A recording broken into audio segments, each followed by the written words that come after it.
ஆக்சுவலா வந்து இந்த சேஞ்ச் எப்போ வந்துச்சுன்னா, நான் ஃபர்ஸ்ட் காலேஜ் முடிச்சுட்டு வேலை வாங்கின உடனேவே அந்த சேஞ்ச் தெரிஞ்சிச்சு. அப்பவே தெரிஞ்சிருச்சு. எங்க வீட்ல வந்து ஃபர்ஸ்ட் கிராஜுவேட் அக்கா தான். பிஎஸ்சி கம்ப்யூட்டர் சயின்ஸ் பண்ணாங்க. அவங்க ஃபர்ஸ்ட் கிராஜுவேட். அவங்க தனியா வேலைக்கு போனாங்க.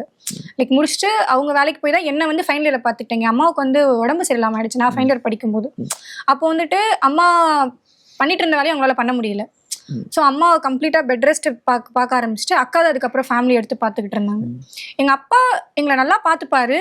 ஆனா அது குடி பிரச்சனையால சம்டைம்ஸ் எதா மாறுவாரு. மற்றபடி எங்க அப்பா வந்து எங்களுக்கு பெரிய சப்போர்ட் தான். எங்க அப்பா வந்து எல்லாரும் சொல்லுவாங்கல்ல, பொண்ணா பிறந்துருச்சு, நீ வந்து எதுக்கு இங்க பிறந்த அப்படின்னு நிறைய பேர் சொல்லி நானே கேள்விப்பட்டிருக்கேன். ஆனா எங்க அப்பா அந்த மாதிரி வார்த்தை இதுக்கு சொன்னதே இல்லை. நான் வந்து 2 பொம்பளை சிங்கன்னு தான் சொல்லுவாரு எங்க அப்பா. பையனே அட்ரஸ், எங்க வீட்டுல பையன் இது வரைக்கும் அட்ரஸே பண்ணதில்லை.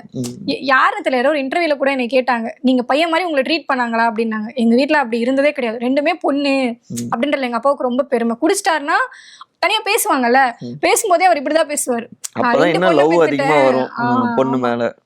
அப்பாவே ஃபுல்லா டிபெண்ட் பண்ணி இருக்க முடியும். ஏன்னா நான் இங்க சென்னையில தனியா இருக்கேன்.